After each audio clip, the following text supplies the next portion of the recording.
ខ្ញុំបានសូមគោរពជំរាបសួរពុកម៉ែបងប្អូនទាំងអស់គ្នាស្វាគមន៍មកកាន់ Channel បារមីចក្រវាលម៉ែសាលសម្រាប់ថ្ងៃនេះដែរខ្ញុំបាននឹងមកអធិប្បាយរៀបរាប់ដោយបកស្រាយអំពីសំណួរបងប្អូនដែលបានចោទសួរក្នុងរឿងរ៉ាវហេតុសុបិននិមិត្តផ្សេងសំណួរទី1បងប្អូនយើងម្នាក់គាត់បានសួរថាគាត់សុបិនឃើញព្រះច័ន្ទរះពេលថ្ងៃហើយលើមេឃមានព្រះច័ន្ទនិងព្រះអាទិត្យពីរដួងនៅមានឥន្ទ្រនូនិងព្រះច័ន្ទផ្សេងទៀតពេលនោះគាត់ឈរស្រាប់តែមានខ្មោចស្រីម្នាក់ដេញតាមលងគាត់សុបិននៃហេតុចម្លែកដែលគាត់បានរៀបរាប់មកនេះគឺបញ្ជាក់ថាផែនដីនឹងមានការរឿងអភូតថៃផ្សេងចម្លែក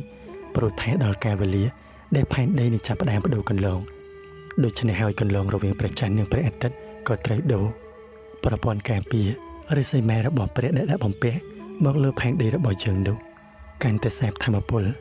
មិនអាចទប់ទល់កម្លាំងវិញ្ញាណអាក្រក់និងចំហាយពពួកព្រះបិសាចដូច្នេះគឺនឹងមានពពួកព្រះអសលជាច្រើនរៀបតបានចូលសន្ធិដ្ឋមនុស្សព្រមទាំងលងបន្លែងឬបញ្ជាមនុស្សឲ្យធ្វើទង្វើអាក្រក់ផ្សេងកាន់តែច្រើនឡើងនេះជាដំណើរសុបិនឲ្យគាត់បានដឹងមុនដើម្បីត្រៀមខ្លួនក្នុងការរក្សាសិលរក្សាកាយចិត្តគំនិតឲ្យបានល្អកុំឲ្យពពួកមេអសលចូលបញ្ជ្រាបតាមរយៈផ្លូវកាយផ្លូវចិត្តនិងបញ្ជាយើងឲ្យតែធ្វើរឿងខុសៗផ្សេងបំផ្លាញសេចក្តីសុខខ្លួនឯងនិងមនុស្សជុំវិញខ្លួនការប្រែប្រួលរបស់ផែនដីដែលនឹងមានអភូតថៃផ្សេងកើតឡើងនេះគឺមានគ្រោះមន្ត្រីអាក្រក់ជាច្រើនដែលយើងមិនអាចដឹកស្មានដល់នោះទេនេះក៏ព្រោះតែទង្វើរបស់មនុស្សការប្រែប្រួលរបស់មនុស្សជាហេតុដែលបណ្ដាលឲ្យមានការប្រែប្រួលផែនដីដូចនេះសំណួរទី2របស់បងប្អូនគឺគាត់បានសួរថាគាត់បានឃើញនាគរិចហោះទៅឋានសួគ៌ហើយមានការព្រឺសម្បល់ខ្ញាក់មានអារម្មណ៍ថាខ្លួនឯងកំពុងហោះទៅឋានសួគ៌នោះអញ្ចឹងហើយមានន័យបែបណាទោះបីជាការឃើញនៅក្នុងសុបិននិមិត្តក្តីឬការឃើញញៀនស្រស់ឬការនិមិត្តនឹងភ្នែកឲ្យឃើញគឺសុទ្ធតែជាឧបនិស្ស័យខ្ពស់ឬការញៀនបណ្ដាលពីអតីតរបស់គាត់ឲ្យគាត់បានឃើញដែលអង្គបារមីនៅលោកមានឧបនិស្ស័យជាមួយឬជាញាតិបងប្អូនខ្សែលោហិតត្រកូលពូជពងបារមីដូចគ្នាដូច្នេះកាលណាអារម្មណ៍និងផ្លូវចិត្តរបស់គាត់មានការពាក់ព័ន្ធដូច្នេះគឺធ្វើឲ្យគាត់មានការបេតិម្យ៉ាងព្រឺរោមព្រឺស្បែកមានសេចក្តីត្រេកអរនៅក្នុងចិត្តប្រៀបដូចជារលកធម្មពលម្យ៉ាងបញ្ជូនមកការរលកចិត្តរបស់គាត់ធ្វើឲ្យមានអារម្មណ៍រញ៉ានដឹងដល់ខ្លួនឯងការពាក់ព័ន្ធរវាងអារម្មណ៍ផ្លូវចិត្តនេះជាសញ្ញាណម្យ៉ាងឲ្យយើងដឹងអំពីឧបនិស្ស័យរបស់យើងមួយដែរពេលដែលយើងសុបិនប្រៀបដូចជាឃើញការពិតហើយពេលដែលឃើញក្នុងការពិតឬការនិមិត្តណាមួយឬភ្នែកស្រស់នោះគឺមានការរន្ធត់ញាប់ញ័រព្រឺរោមព្រឺស្បែកនោះគឺសុទ្ធតែតេតងពីអំណាចរវាងចិត្តចាស់កម្មចាស់ជាមួយនឹងយិនអង្គបារមីនោះកាលពីអតីតទើបបណ្ដាលកើតឲ្យមានសភាពដូចនេះចូលមកកាន់សំណួរទី3គាត់បានសុបិននិមិត្តឃើញហង្សទាបដ៏ធំហោះឆ្វេងជុំវិញសមុទ្រពេលនោះស្រាប់តែមានភ្លើងចេញពីដៃរបស់គាត់ហើយហោះទៅត្រូវហង្សទាបនោះឆេះប្រការសុបិននេះតេតងអំពីហេតុអតីតកម្មចាស់ដែលជាកម្មនិមិត្តបង្ហាញឲ្យគាត់បានដឹងទី1តេតងនៅអំណាចរបស់គាត់ដែលគាត់ធ្លាប់មានទ្រព្យសន្សំការនៅជាញៀនអង្គបារមីរញៀនអង្គឋាន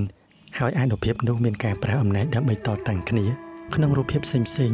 ទៅតាមអំណាចចិត្តឬការគិតរបស់គាត់កាលពីអតីតនោះធ្វើឲ្យជាប់មានការដិតដាមអារម្មណ៍និងក្នុងចិត្តឲ្យបង្ហាញរូបភាពផ្សេងដែលបានធ្វើកាលពីមុនឲ្យគាត់បានដឹងជាបណ្ដាមិនថាជាត្រកូលពូជពងហង្សជាត្រកូលពូជពងអង្គញៀនទេវតាសិតតែជាអ្នកមានញៀនអ្នកសន្សំបារមីដូចគ្នាមិនលះហើយការណាស់ដែលយើងមានអំណាចរិទ្ធគឺយើងត្រូវមានសេចក្តីពិចារណាក្នុងការប្រើប្រាស់ហើយមានចិត្តមេត្តាចំពោះសត្វទាំងឡាយក្នុងការមិនឲ្យបៀតបៀនឬប៉ះពាល់ទៅដល់ជីវិតសត្វដទៃឬញៀនអង្គដទៃផ្សេងទៀតនេះគឺជាសុបិនដំណើររំលឹកអំពីការពិតឬហេតុចាស់ដែលគាត់បានធ្វើហើយក៏បញ្ជាក់ពីការសន្សំឧបនិស្ស័យរបស់គាត់ក៏មិនធម្មតាការសាងបារមីក៏មានការកើតច្រើនជាតិមកហើយអំណាចរបស់បុត្រព្រះគុណព្រះឬញៀនអង្គទេវតាបើប្រែនៅក្នុងផ្លូវត្រូវគឺអាចជួយដោះទឹកភ័យដល់មនុស្សបានជួយសង្គ្រោះដល់អ្នកទន់ខ្សោយបើប្រែនៅក្នុងផ្លូវខុសនោះគឺអាចយ៉ាងប៉ះពាល់សាងនូវសេចក្តីកម្មដោយមិនដឹងខ្លួននិងនាំឲ្យវិនាសដល់សត្វលោកដទៃផ្សេងទៀតសុបិនមួយទៀតគាត់សុបិនឃើញថាគាត់ឧស្សាហ៍ឃើញខ្លួនឯងស្លៀកពាក់សឬដែលទៅណាមកណាក្រងនៅជិតសជានិច្ចតែមានន័យដូចម្ដេចប្រការក្នុងការសុបិននិមិត្តដែលពាក់ព័ន្ធជាមួយនឹងការស្លៀកសម្លៀកបំពាក់ជិតសបែបនេះគឺមានន័យថាគាត់ជាអ្នកចោះមកពីឋានឯនាយមកសាងកុសលបារមី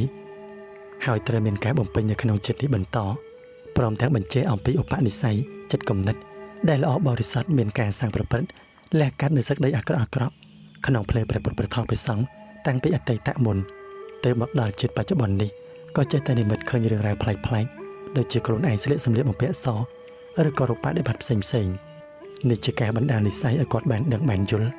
อมปีจัดใจอัตตะเยียนแก่ประบอกกลุ่นไอการสันซอมปีมุนหมอกหอยเตยแต่บรรทอ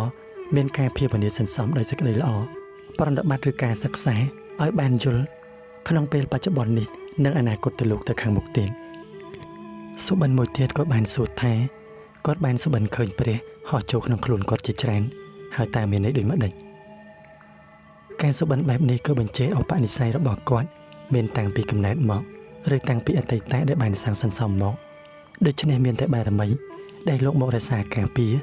หายการห่อโจแต่ขนมขลุ่นนุกก็ดำน้ำเอาเมียนการโมกราสาการปีช่วยดอดก่อนขนมการรุนเนยจิตเจมนุนดีต่างปีขังเหลือเราหดหมอกดอลจิตปัจจุบันนี้ตัวใบจีอย่างไหนเอาปานิสัยเสกได้ละอจัดเจโกนเปรก็เนยเต็มเบียน